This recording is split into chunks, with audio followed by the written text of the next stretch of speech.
Иване, видя ли ретроградната Венера си каза думата? Ретроградната Венера на майка и да си казва думата. Парите си казва думата. Какво ще правиш за толкова много пари? Аз много добре знам какво ще правя с тях. Какво? Няма значение. Сега, Спаске, най-важното е да се успокоим и да вземем правилни и разумни решения. Съгласна съм. Защото помниш ли предния път какво стана, като се видяхме с пари? Че кога сме се виждали с пари? Ония път, ма. Ония път там с кредитите. Айде и ба. Добре, айди. Какво правиш, ма? Какво правиш, ма? Нали каза, че искаш да ме... Не съм казал такова нещо, ма. Второ го мисля.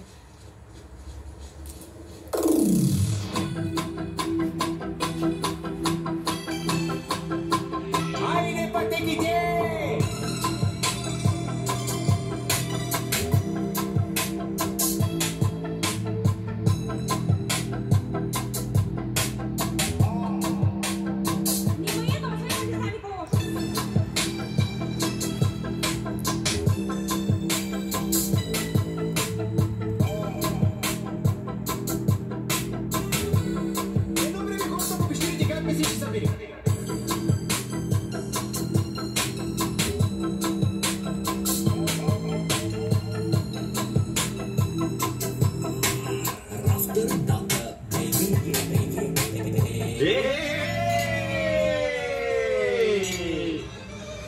Здравей, Ивани. На здраве!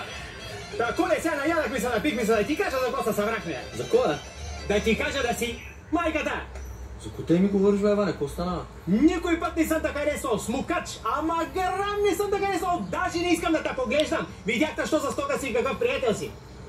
Какъв приятел, бе, Иване? Аз толкова съм ти помагал в живота, бе. Кога си ми помагал, бе, смукач? Видя, че тук има софра и веднага каста като лайно на муха. Какво, Иване? Защо говориш така, бе? Махай са, не искам да те виждам. Аз нямам нужда от приятели, защото вече имам пари. Си майката, смукач! Айде, пътеките! Иване, ти нормален ли си? Какво направи? Защо изгони Коле му наговори такива неща? Как няма да го изгоня? Като бяхме на дъното, се бях видял с него и той знаеш ли го направи? Какво? Накара ма да ямо една за 200 лева. И ти какво направи? Ядах, какво да правя? Ама накрая не ми даде парите, а ми гледаш и сира. Ужас! Не съм го очаквала от него. Очаквай неочакваното, Спаске, в този живот.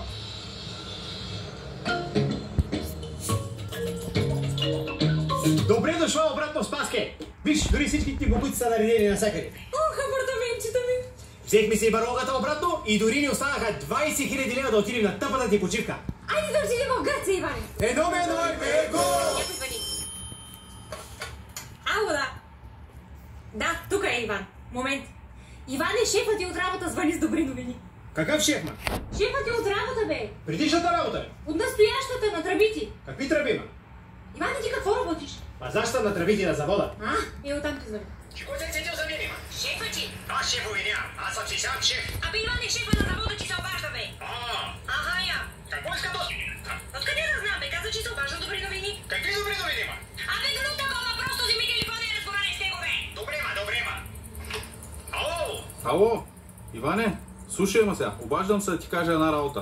Казвай! Оправихме аварията с тръбата по-рано, отколкото очаквах. Трябват ми спешно хора, готов съм да плащам двойно. Можеш да почваш работа още от утре. Добре, шефе, и аз да ти кажа една работа. Кажи, Иване. И майката! Никога не съм те харесал, мошенник, ама грам не съм те харесал. Аз се оправих, ние се оправихме. Тая тръба, дето си я оправил, я наври в големия си гъс и даже ако искаш ще направи промивка с нефт, да ти дойде акъла. Айде, пътеките! Мошенници, спасявайте се, Аецко Злодуй! Явно съм объркал номера. Трябва вече да го сменя този телефон, че нищо не виждам на този щупен дисплей. Твой телефон? Ма спокойно, ма, знаеш колко ме интересува, ще купя нов телефон, ма. Иване, вземи си купи на себе си един нов телефон, защото си като отцепен от света. Едно време хората по пещерите как мисли, че са били, ма? Всичките с телефони са били свързани. На мен не ми трябва никаква техника, на мен ми трябва само телевизор. Добре, виж сега. Разбирам, че сме се оправили вече, обаче не е хубаво да се отнасяш с хората така. С кой, ма? Еми с Колю, с шефа ти. Разбери, че рано или късно всичко се връща в този живот. Човек до човек опира. Ами дано да се връща, защото този живот има много да ми връща. Каквото почукало, такова се обадило, Иване, запомни. Чакай. Колко е часа? уча се, учиш почти толкова бързо, колкото е бърза тази реклама. Уча се, имаш време за всичко. 7 минава. Излизаш от ретроградна Венера. Някой звъни. Край, свърши се. Спаски, какво става? Матавря сте си, ма? Отиди да видиш кой е, защото ме много ме страх. Ей, сега ще видиш как много ти стане това. А пий си хапчетата, ма, Бартоле.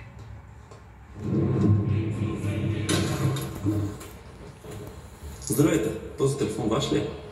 Охо, да е моето момче, това е мой телефон. Спаски, видя ли, намерили са ми телефона. Земното пиво кълбо съм завъртял в моя полза. Имам вече и телефон. Може ли само да се разпишете? Да, момчето, няма проблеми. Заповядайте. Офицер Иванов, имате повдигнато обвинение, че през този телефон са извършени телефонни измами. Престъпленията са на стойност 40 000 лева. Делото ще се състои този понеделник.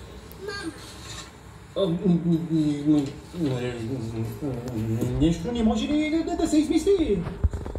Ако ми дадете 10 000 лева, мога да си затворя очите. Добре. Чакай. Само си затвориш очите или да ме примахнеш обвинение? Много ясно, че да ти премахна обвинението. Какво друго иначе? Ами не, защото на мен вече веднъж ме се... Правим ли нещо или няма? Да.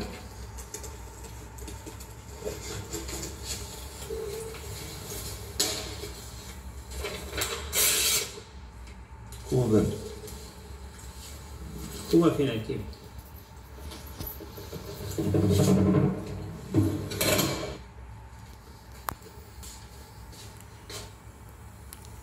Какво ма? Поне имаме още 10 000.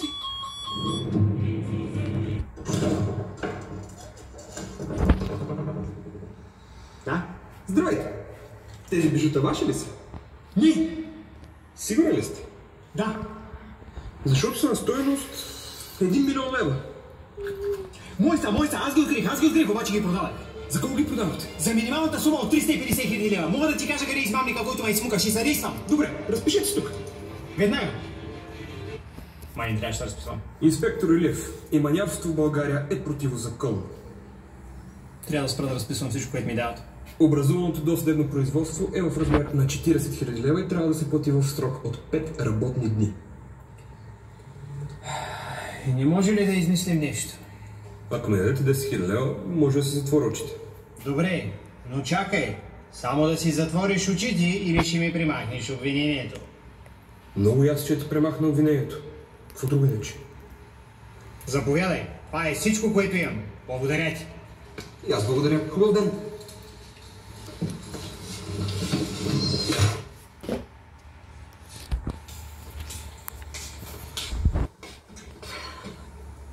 Браво, Иване! Много хубаво се получи! Страхотна почивка си направихме! Казах ли тя ще излизаш от ретроградна Венера? Казах ли ти? Спаски, можеше и по-лошо да е. Поне се върнахме там, откъде сме дошли. И имаме покрив над главите си, аз имам телефон.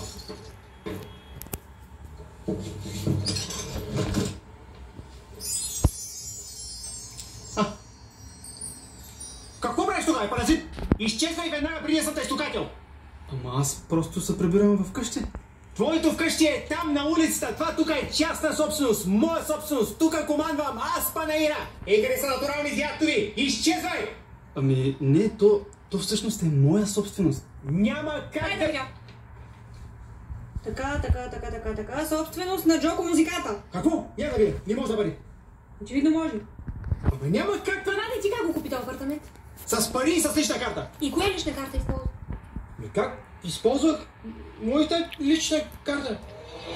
Слушай, Приля, дай ми личната карта. Коя лична карта? Моята? Аз ти кажа аз коя лична карта, моята или твоята, че както ме изнервя, знаеш каква гора ще ти тегля. Давай ми тук личната карта, не ми се обяснявай, защото знаеш какво ще стане и сега след това.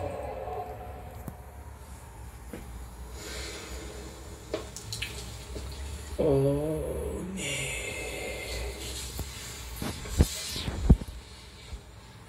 Кафенце да ви направя?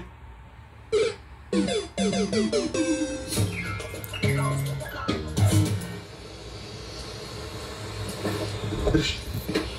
Взехме им пари. 10 за мен, 10 за теб от пенсионера и по единица от кошари. Брат, аз ти казах, че ти от мен родник са супер лесни. Аре, хора, пиме сега.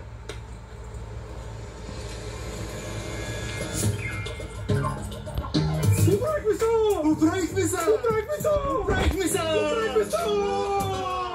Ефтиното иде за скъпо, Селка! Шефе, ефтиното иде за скъпо! Точно така! И също, можеше и да строят два пола тия професионални кръци, които наехме, обаче по този начин просто седиш, те ти вършат работа и парите после идват! Шефе, ти си гений! На кой викаш гений? Не, казах гений! Мерси! Те тия професионални кръци, дали няма вече са свършили работата, а? Чакай, ще се опаря!